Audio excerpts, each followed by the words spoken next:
Well, hello everybody out there in Facebook land. It's yours truly. And Jimmy and I are sitting here watching this show that he likes. And John Taffer is one of the best people in the entire world. He helps rescue bars that are in trouble and the owners that are struggling to maintain their businesses. He does a fine job, and I commend him for his continued support in what he firmly believes in. So we're watching Bar Rescue today and some other programs starring John Taffer and his crew. And I'm going to record this segment here because this segment coming up reminds me of the false allegations that were made against me by Connie Bennett, the owner of the Edge Bar in Pasco County, Florida. The old Edge Bar was off Moon Lake Road, and Connie Bennett asked my old man Jimmy and I to help her shut it down. The county was shutting her down. And so for 3 days, Jimmy and I, my old man, helped her shut her bar down.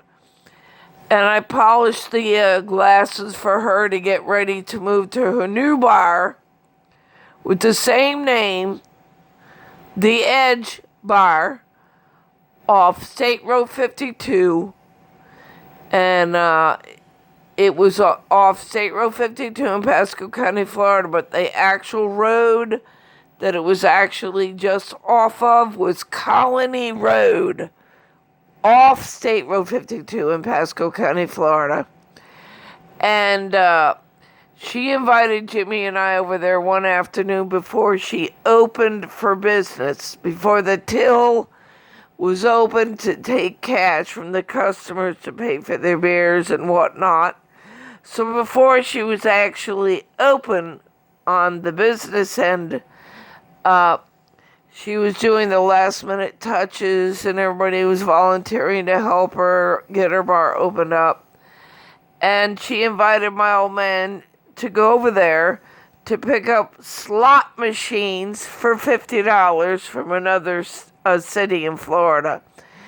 She said, she called my old man Jimmy and she says, "Hey, you could bring your girlfriend Judy Stein up to my new bar off Colony Road. I'm not open for business officially. I'm doing all the last minute touches.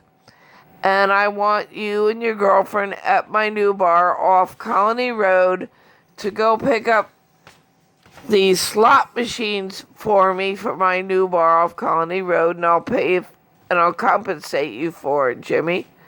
You can bring your girlfriend Judy too." So Jimmy drove me up there, and we were waiting inside of her new bar off Colony Road, and Connie was doing some work in one of the rooms in the back, and she was standing on a ladder. And then there were the bike club was there. They're called the Seminons. And so anyways, the bar was not open for official business at that time, but Connie had the Seminons over there. It's a motorcycle club, some of the members, not all of them. And they were all there in support of Connie Bennett. And then, so Jimmy and I are waiting for Connie to confirm whether or not to go get these slot machines, and she's giving us a runaround, and we don't know what's going on with this woman, and something's not right with her in her head. So we were hanging out there for a little bit to check out her new bar off Colony Road, and then we were out in the parking lot, and Connie Bennett got on her phone to call and ask about the slot machines, that she was going to compensate Jimmy to go pick up the slot machines for her new bar off Colony Road, the Edge Bar. She gets on the phone, and Jimmy and I are standing right there. And she says, "You still have those slot machines for me to buy from you?" And she says, "Oh, okay. Thanks anyways." She hangs up the phone with that so-called person that she was talking to. And then she told Jimmy and I that they already sold the slot machines. So therefore, Connie wasted my old man's time and she wasted my time. So then after that, we left her Edge Bar off Colony Road to return to the Winter Paradise RV Resort, where I was a homeowner. At that time, I was still physically living there. And Jimmy was with me, and he drove me back to the Winter Paradise, Lot 190. We wasn't even there like an hour, and we get a phone call from guess who? Connie Bennett. Connie Bennett asked my old man Jimmy, "Hey, put your girlfriend Judy on the phone. I need to talk to her." So Jimmy put me on the phone with Connie Bennett. She says, "I need your address. I owe Jimmy some money." I said, "All right." So I gave her my address. I trusted her enough. I thought she was a good person. I thought she was honest. I gave her my address to where I was living at that time.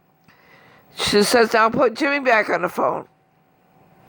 So I put my old man Jimmy back on the phone, and she starts screaming and yelling at my old man, "If your girlfriend Judy does not return the money she stole from me and my checkbook, credit cards, and my money satchel that I left on the bar unattended, then I'm calling the Pasco County Police and I'm having your girlfriend Judy Stein arrested for stealing my money satchel that I left on the bar unattended." I'm thinking, this woman is psychotic. Connie Bennett is a psycho, and she's delusional because Jimmy and I were not at her bar that long that day because we do have a life, and our life does not surround Connie Bennett. Okay, we have our own life to live.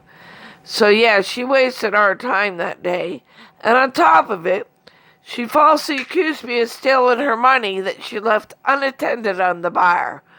The whole time Jimmy and I were there waiting to go pick up the slot machines for her in a different city of Florida, which she lied about evidently, or whatever. She's not a very good professional bar owner.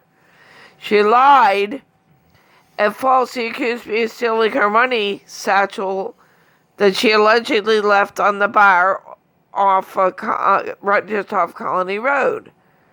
And I'm thinking, Jimmy, I didn't steal nothing from her. Why is she doing this to me? So Jimmy tried to explain to her, "Connie Bennett, my girlfriend Judy was with me the whole time at your New Edge Bar off Colony Road. And Judy did not steal from you because Judy's not a thief. She would not do that. That's not Judy. My girlfriend didn't do that." Connie said, "Well, I have her address in Winter Paradise. I'm sending the police.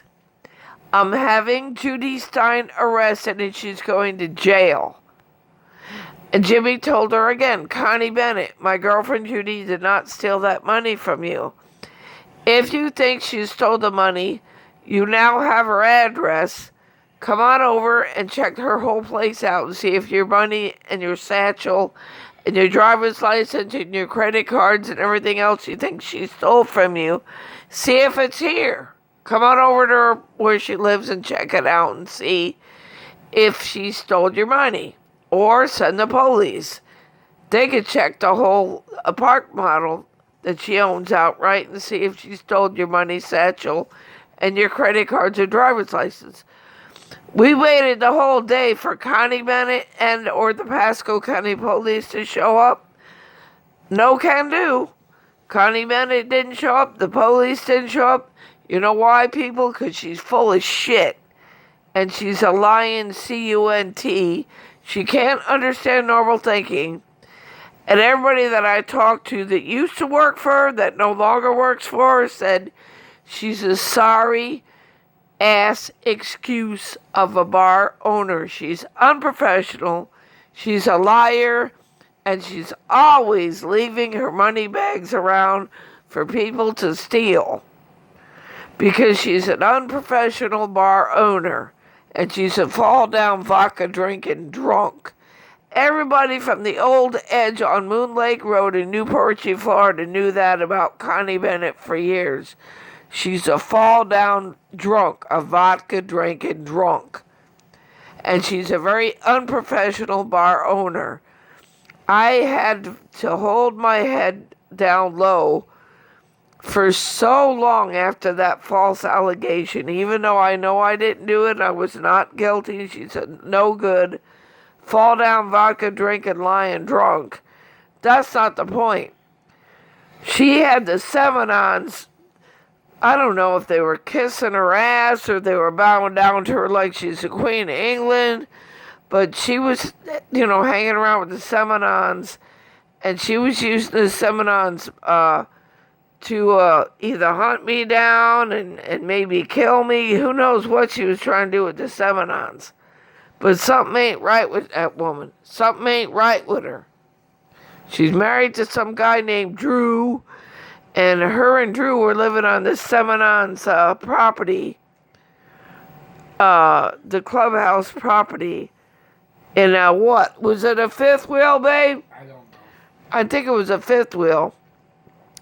And then one of the Seminon visitors that used to hang out around the clubhouse, they told Jimmy that Connie Bennett was supposedly kicked off the property. Her and Drew, her husband Drew, were kicked off the Seminon property because she was causing too many problems there. All I know is one of the Seminons, when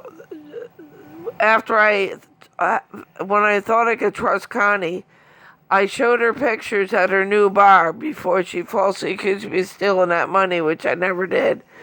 I showed her pictures of my broken rib when I almost got murdered at the Winter Paradise. And I posted those pictures of my broken rib on Facebook. So everybody knows the scenario as to that attempted murder on my life and my body at that Winter Paradise Harvey Resort.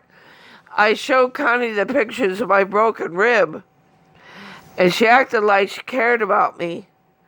And then she was laughing behind my back to the Seminons. And then when three-finger Mercedes Dave Lee Sesh was still alive, he paid for 3 different dinner tickets for Jimmy and I to go to the Seminon Clubhouse for dinner. And one of the Seminon's old ladies, her name is Tiffany. She's got blonde hair, blue eyes, very attractive, beautiful woman. She was standing next to Vicki Bennett, which is one of my favorite ladies over there. And I was over there on invitation, and my dinner ticket was paid for by three-finger Mercedes Dave Lee Sesh. May he rest in peace in heaven.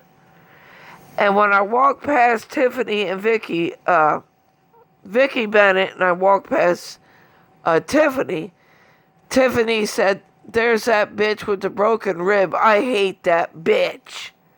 So at that point, I did not feel comfortable to continue going to that clubhouse. And Jimmy felt very uncomfortable when another biker that belongs to a different chapter, I guess he was a prospect, got into Jimmy's face at the Seminar Clubhouse and threatened my old man. And so the vice president of the Moon Lake chapter said, "I cannot guarantee your safety while you're here."